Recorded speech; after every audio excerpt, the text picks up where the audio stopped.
navigating an interview, even just writing a... Okay, let's unpack this.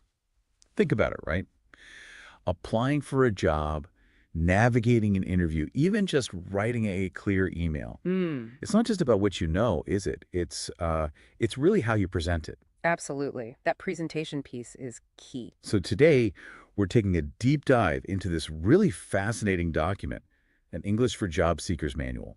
It's specifically designed for B.Tech students. Which is an interesting audience, engineering students specifically. Exactly. And this isn't just about, mastering grammar.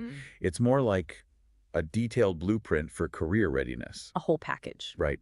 Our mission here is to sort of extract the core elements, what it really takes to equip someone with the language and the soft skills they need for the professional world, basically giving you a shortcut to understanding this comprehensive prep and maybe what it means for your own career path. Yeah, and what's truly fascinating, I think, is how thoroughly this manual approaches employability. It transforms what could seem like, just another language course into a genuine roadmap. A roadmap, I like that. It really meticulously integrates the linguistic side, the English proficiency, with these critical personal and interpersonal skills. And if we connect this to the bigger picture, it highlights something crucial.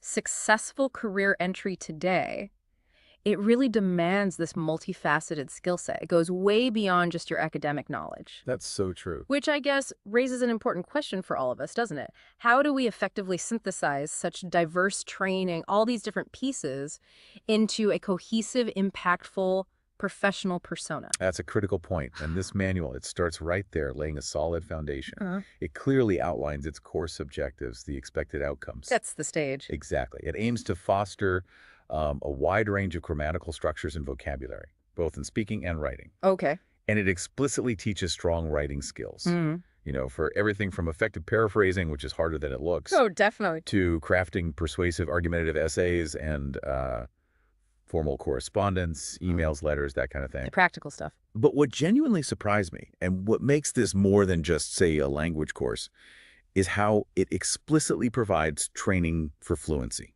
Ah, fluency, not just accuracy. Right, through interactive methods like group discussions, presentations, often using audiovisual aids. And a key objective isn't just about English, but truly understanding best practices in the workplace, knowing how to perform well in interviews. So workplace culture, too. Yes, and crucially, it encourages, as it's a quote, smart self-learning, communication, and soft skills that focus on employability. Employability, that's the key word running through it all. And the outcomes they list are equally comprehensive, aren't they? They paint a very clear picture for the student. They really do. They're expected to understand grammar, sure, but not in isolation. It's within communicative contexts, career contexts. Right, how you actually use it. Exactly. They learn a whole range of reading comprehension strategies. They strengthen their writing across different formats, paragraphs, essays, emails, summaries. All the key ones. And significantly improve their speaking fluency and, importantly, comprehensibility through these oral assignments.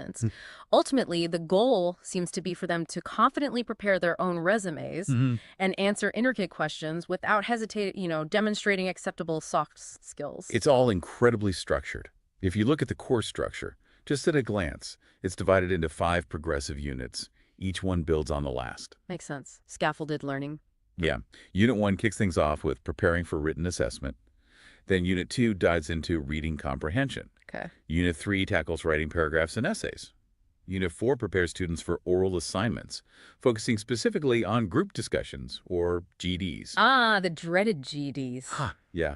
And Unit 5, that's the capstone, dedicated entirely to interview skills. Bringing it all together. Exactly. And just to underline how, official and thorough this program is, the manual even includes a formal certificate of completion of lab work, signed by the course coordinator and the head of the department for successfully completing all the activities. It's like real, tangible proof of their readiness. That adds weight. So, with that foundation clear, the manual then meticulously builds these essential skills, right? Weaving together the language part and these crucial soft skills, literally from Unit 1. Yes, right from the start. Unit 1, preparing for written assessment, it goes way beyond just the mechanics of grammar. Which is what you might expect initially. Right. While it definitely establishes a solid linguistic foundation covering all the essentials like articles, prepositions, tenses, subject-verb agreement, active-passive voice, all that core stuff. What's really, I think, quite ingenious is its integrated approach to soft skills at the same time. I found this absolutely fascinating. It's like, alongside mastering where to put a comma, students are immediately introduced to the nuances of leadership. Really? In Unit 1? Yeah. Exploring concepts like power dynamics, different leadership styles, effective administration, and it delves into interpersonal relations too. Okay, like what? Things like ego states, how we transact, communicate with each other, even these things called strokes in life positions that shape our interactions. Wow, that's quite deep for an English course add-on. It's a dual-track approach from day one. It recognizes that language is just one piece of that professional puzzle. That's a powerful integration. Okay, so moving into Unit 2, reading comprehension. The focus shifts, logically, to decoding information effectively, a skill you absolutely need in any professional role. Constantly. So students learn practical reading strategies. Things like skimming for the gist, scanning for specific facts, identifying main ideas and supporting statements, drawing inferences. All those things you think you know how to do, but maybe don't do systematically. Exactly. And there's dedicated practice for understanding difficult vocabulary and context, teaching them how to figure out meaning even when they don't know every single word. Crucial skill. And here, the integrated soft skills are equally vital. Effective communication. Covering its flow, the art of active listening, really listening, identifying communication barriers, and strategies to overcome them. Makes sense. And alongside that, stress management, understanding its causes, its impact on performance, and crucially, practical techniques for handling it. Which everyone needs. Okay, then Unit 3, Mastering Written Expression. Right. This unit really hones in on the features of truly good writing, moving beyond just being correct to actually having impact. The difference between functional and persuasive. Precisely. It covers techniques for gathering and organizing ideas, understanding the purpose of your writing, who are you writing for, what you want them to do. Audience awareness. Exactly. Tailoring content for specific audiences. Crafting effective intros and conclusions, using linkers or cohesive devices for smooth flow, choosing the right words for impact. Word choice, yeah. And the practical applications are diverse too. Writing film and book reviews, which helps analytical skills alongside identifying and fixing common errors through editing and proofreading. That editing step is so often missed. Tell me about it. And the soft skills woven into this unit, group dynamics and team building. Ah, interesting pairing with writing. Well, think about collaborative writing or reporting team results. This section explores the importance of groups and organizations, how interactions work, group decision-making processes, and crucially, how to build effective, cohesive teams. I see the connection now. It ensures their writing skills are complemented by understanding collaborative environments, essential for pretty much any modern workplace. Okay, Unit 4. This really dives into oral assignments with a big emphasis on group discussions. GD mastery. The hurdle for many job seekers. Totally.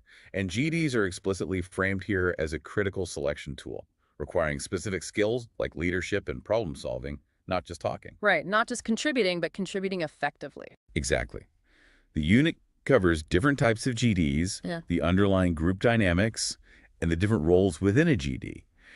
Initiating, presenting ideas, elaborating, clarifying, synthesizing. Challenging respectfully. Yes. Agreeing, disagreeing constructively, summarizing, all those functions. And it includes essential etiquette too. Body language, time management, how to stand out positively. And the soft skills paired here. Conflict management. Makes sense for group work. Definitely. Understanding the causes of conflict, developing strategies for managing it constructively, and time management, identifying time wasters, understanding different styles, learning practical techniques. It's all about performing under pressure and collaborating effectively. Okay, so finally, Unit 5 is interview skills. This is the capstone bringing everything together. The final boss, so to speak. Yeah. And this unit is remarkably comprehensive. It starts with understanding the core purpose of interviews. What are recruiters really looking for beyond just the answers, the subtext? Right. Familiarizing students with the whole career search process.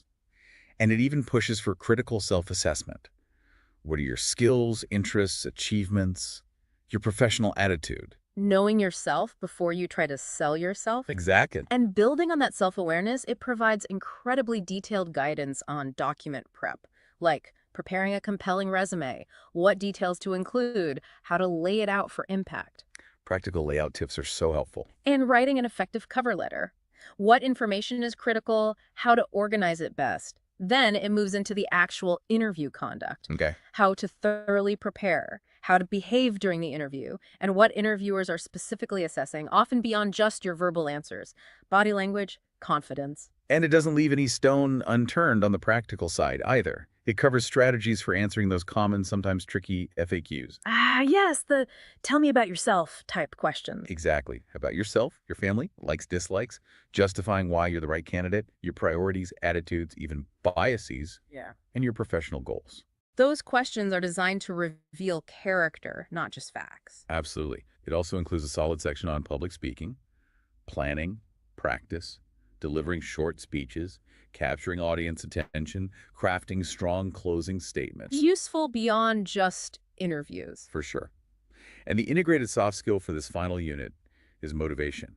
Its relevance, types, even how to motivate subordinates, which links back to leadership. Wow. It's a very complete picture of professional readiness. The whole journey, really, from self-reflection to closing the deal. It sounds incredibly thorough, almost dauntingly so, but how do they actually assess all this? How do they make sure students truly embody these skills, not just know about them? Yeah, good question. The manual is very clear on that. Learners demonstrate their knowledge through a mix of assessments. There are 4 quizzes, Okay. 5 group discussions. 5. Yeah, lots of practice. Yeah. 4 activities focused specifically on interview readiness and soft skills, and 1 final personal interview. Okay, a multi-pronged approach. So the grammar and vocabulary quizzes, those are computer-based tests, you said. 4 of them. That's right. 4 CBTs, 50 questions each, but scaled down to 10 marks total for GMV. So comprehensive assessment without one test being too high stakes. Makes sense. And the writing assessment includes quite a variety. Personal inquisitive questions, PIQ, paragraph writing, something called a picture perception discussion test, PPDT. We'll get back to that one. It's interesting. Plus essay writing and a statement of purpose, SOP. Okay. And the job skills section, that's a big one, 60 marks. What does that cover specifically? It really emphasizes job readiness, resume, and this thing called a visume preparation. Visume. Video resume. Exactly. Plus GD participation, obviously, Yeah. and self-analysis through a case study. Okay, got it. And building on that, students have to submit 2 independently written resumes plus a cover letter. Yes, 2 resumes, independently written, and an SOP, that's statement of purpose, which is described as, a concise essay, maybe 500 to 2,000 words. It's where candidates describe who they are, usually for admissions committee if they're thinking about further studies abroad. That whole submission package is worth 10 marks. Okay. And the group discussions. You mentioned 5. How are they weighted? Right, so there are 4 peer-evaluated GDs during the course, 10 marks each on paper. Then 1 final formal GD and an external exam, also 10 marks. The total for GDs gets scaled to 25 marks overall. And how are they assessed? What are they looking for in a GD? It's holistic. Criteria include content, what you actually say, 3 marks. Got it. Body language, 2 marks. Group dynamics and leadership skills, how you interact, 3 marks. And communication skills, clarity, fluency, 2 marks. A good breakdown. Covers all the key aspects. And the personal interview and soft skills section, that's another 25 marks. Yep, 25 marks. This assesses first the presentation of interview readiness. So grooming, having your prepared resume ready, that's 10 marks right there. Okay, the preparation counts. Definitely. Then there are aptitude, case study, or behavior-based questions for another 10 marks. And a specific soft skills activity for 10 marks. It looks like the total might be slightly adjusted in weighting, but those are the components. And external examiners are involved? Yes. They specifically assess the tell something about yourself part, looking at initiation, confidence level, body language, how well you grab attention. That's 10 marks. Okay. And they also assess something called a jam session, just a minute maybe.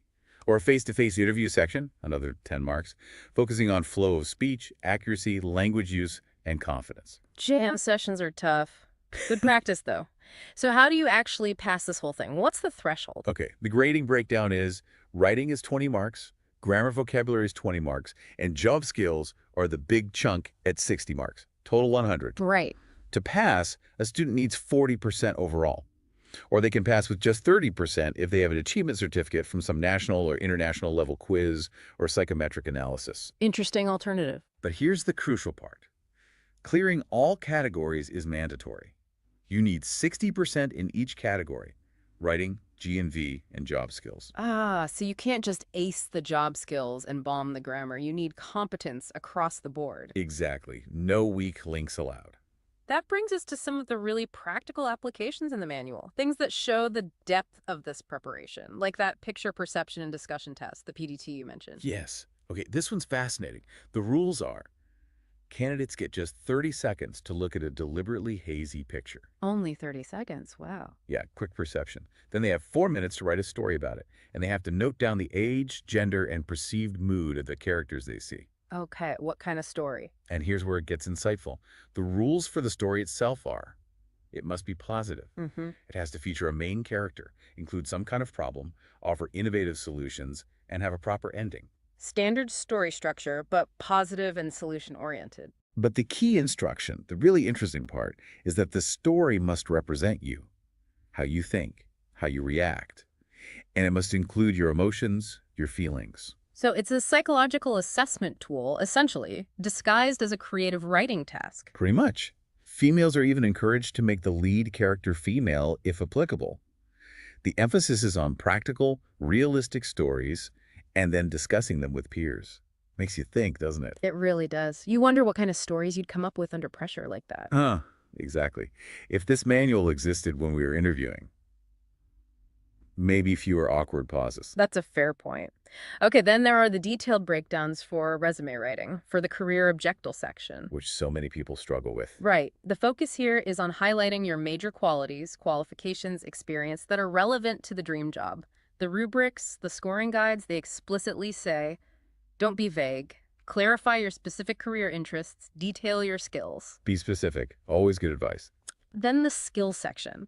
It meticulously distinguishes between hard skills, MS Office, Keynote, specific software, and those crucial soft skills like problem solving, teamwork. And the rubrics emphasize using strong action verbs, giving clear, detailed descriptions of those skills, not just listing them. Show, don't just tell. Exactly. And the achievements section, it explains how to differentiate real achievements from just listing responsibilities. That's a common mistake. Listing duties instead of impact. Totally. It offers practical tips, highlight initiatives you took, times you led student teams, elaborate on awards, and crucially, quantify your impact wherever possible. Show the scope. That's how you stand out. Quantifying is key. But it gets even more modern. You mentioned the resume. Yes, the video resume. There's actually a self-tracking I form included where candidates log pre-upload details, deadline, tool used, status, reasons if it's not done, even a qualitative assessment like is it 30% done, 60%, 100%. And then post-upload details, the link, a self-rating from 1 to 10, whether they agree it meets quality standards, their experience making it, any hiccups, drawbacks. Wow, very reflective. And importantly, whether they think it can genuinely grab a recruiter's attention. That's the bottom line, isn't it? It is, and what's particularly insightful is the soft skills activity Visum feedback details section. It lists 7 crucial soft skills for today's workforce: leadership, teamwork, communication, problem solving, work ethics, flexibility, adaptability, and interpersonal skills. A big one. Right. And candidates actually self-assess their own Visum against statements like, did it perfectly reach all the great attributes? Was it customized? Did it have a professional intro-outro? Was it specific in describing accomplishments? And crucially, the perfection of their verbal and nonverbal communication. So they're judging their own performance on camera based on these key soft skills. Precisely. The Visum isn't just a trend here. It's presented as a direct reflection of how communication skills have evolved.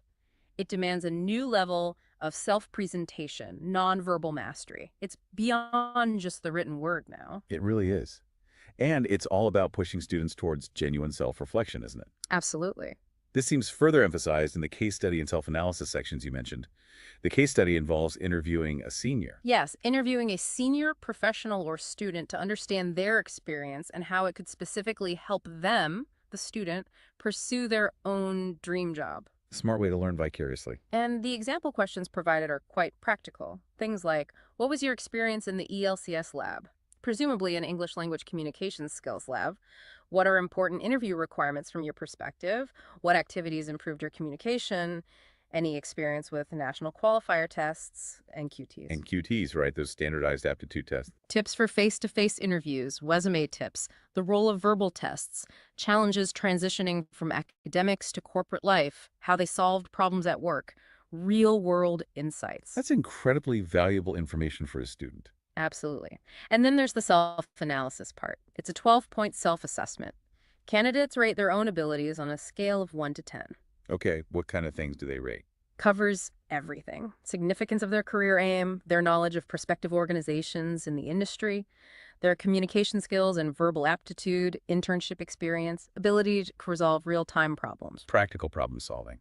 project presentation skills, group discussion ability, public speaking confidence, their knowledge of resume biodata best practices, even their ability to convert a perceived weakness into a strength, and experience in departmental tech competitions. It's designed to build genuine self-awareness. Where are my strengths? Where do I need work? That self-awareness piece is golden. And finally, you mentioned personal inquisitive questions, PIQs, and the statement of purpose, SOP. Right. The PIQs are these deep, reflective questions. Examples include, describe a leadership experience. How do you express creativity? What's your greatest talent or skill? How would you further an academic interest? Describe overcoming a significant challenge. Those really make you think. Some questions about biases and attitudes can really throw you off if you're not prepared, can't they? They certainly can. It's not just about giving the right answer, is it? It's about demonstrating genuine self-awareness and thoughtfulness. Exactly. And the statement of purpose, the SOP. That's described, as we touched on, as that concise essay, 500, 2,000 words maybe. It's their chance to tell an admission. What truly stands out, I think, is the meticulous attention paid to both the foundational stuff and the practical application of career readiness. Yeah, it's not just theory. Not at all. It's not just about learning English rules, but about applying English in real-world job-seeking scenarios. From crafting that compelling resume in Visum, to acing a group discussion, to handling that high-pressure interview, which, again, raises that important question, maybe for the listener too. How often do we really pause to systematically develop all these facets of our professional selves? It's easy to focus on, say, technical skills or maybe just networking. Sure. But this manual really insists on a holistic approach.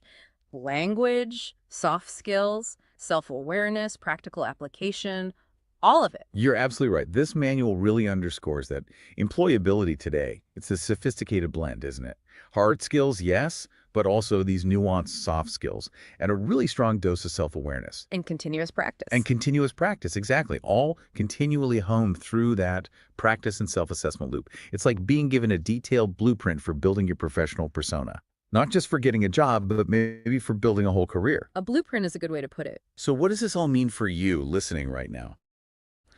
In this world of constant digital evolution, where, like we said, even your resume is becoming a visume, and your communication needs to be adaptable across so many different mediums, how much more vital does it become to not only master your technical skills, whatever field you're in, but also to truly understand and then compellingly present your own evolving soft skills and your self-awareness? It's a constant process. It really is. So maybe the question to leave you with is, what's the next frontier in personal branding and professional readiness for you? Where do you need to focus next?